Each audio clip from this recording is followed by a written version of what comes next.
on these boats around at the sea stage, throwing them around. Second place, no surprise. Athena pathway. Yeah, they've got to be careful here.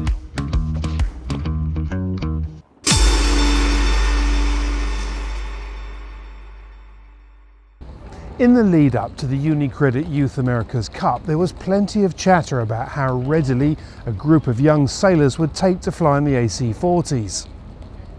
Some that were attached to America's Cup teams were seen as having the luxury of access to more time aboard the team's machines. This didn't always play out as expected. With such a tightly controlled build-up to the 37th America's Cup, teams were using their AC-40s in order to get used to the new world of tactical racing at 35 knots plus themselves. Given that teams were only allowed to build one new AC-75 and were not allowed to line up alongside any other team outside official competition, teams were using their AC-40s as a benchmark. In comparison, non-America's Cup teams have had less access, as they've had to wait for all the team's boats to be taken under the organisation's control before they could be allocated time afloat. There are of course the simulators, which have proved extremely useful in getting everyone up to speed. But the thing that has proved most challenging has been the conditions, in particular the sea state.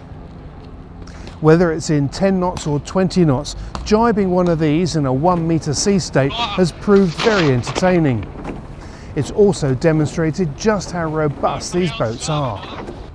But as we head towards the semi-finals and then the grand final between the top two teams, it looks like the sea state could play a big part in levelling the playing field. Today's programme is an ambitious one, with 6 races scheduled, 2 in Group B and 4 in Group A.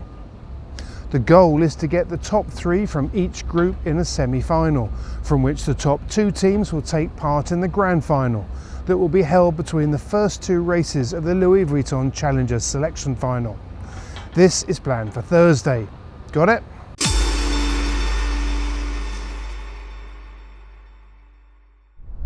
In the first of 2 races for Group B, the Australians, the Spanish and the Canadians took the top spots.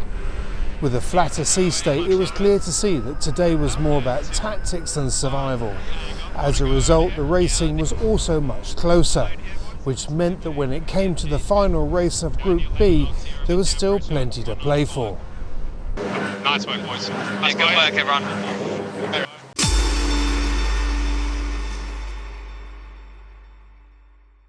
Having scored a second in the previous race, there was hope for the Spanish at getting into the semis, but only if they won the final race. A big ask in a fleet that had been dominated by the Australians and the Swedes. But this is precisely what the Spanish did. And with the Australians and Swedes already qualified, the Spanish had added themselves to the final cut for the next stage, which read Artemis Swedish Challenge, Sail Team Barcelona and Andu Team Australia.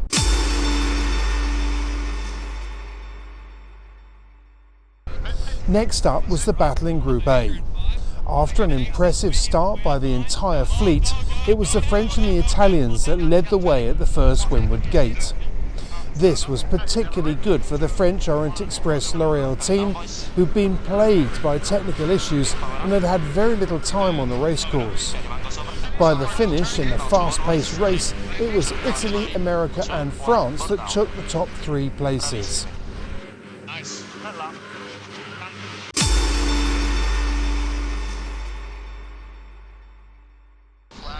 This had given the French a taste of what could be, and in the second start you could see that they were prepared to push to the max.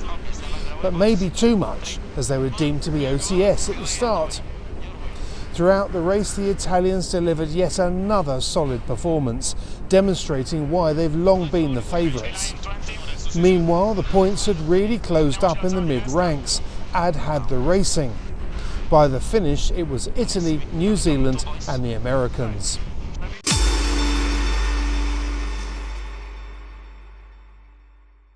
The breeze was up and the start looked pretty chaotic for some, especially for the Italians, who were trying to kill speed just before the start. Unfortunately, they did this more effectively than they wanted to, going from 42 knots to nothing in a heartbeat. Meanwhile, the French had had a great start and were delivering a superb performance, leading from the off and took the win. The British were having a better time too, but finishing third still wasn't enough to get them into the semi-finals.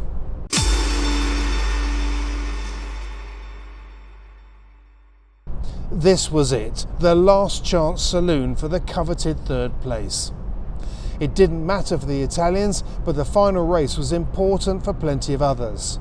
The Italians got a penalty at the start, but it barely mattered. They were already secured for the semis. France had to stay in front of the Kiwis to make the cut, something they were doing very well until, that is, they had a problem up the first beat and had to retire. A huge blow for a team that had dared to hope today that after a difficult week they could do it. This gave a leg up to Athena Pathway, who seized the opportunity and sailed a superb race to finish close behind the Americans in second. Group A had now been decided for the semis: Italy, America and Great Britain. Or to use their full names, Luna Rossa Prada Pirelli, New York Yacht Club American Magic and Athena Pathway, who will meet Sweden, Spain and Australia. So there are two things we've learned above all else from the Unicredit Youth Americas Cup so far, especially when the breeze is in the teens. The racing is very close and it's superb to watch. Make sure you do. We will be. See you then.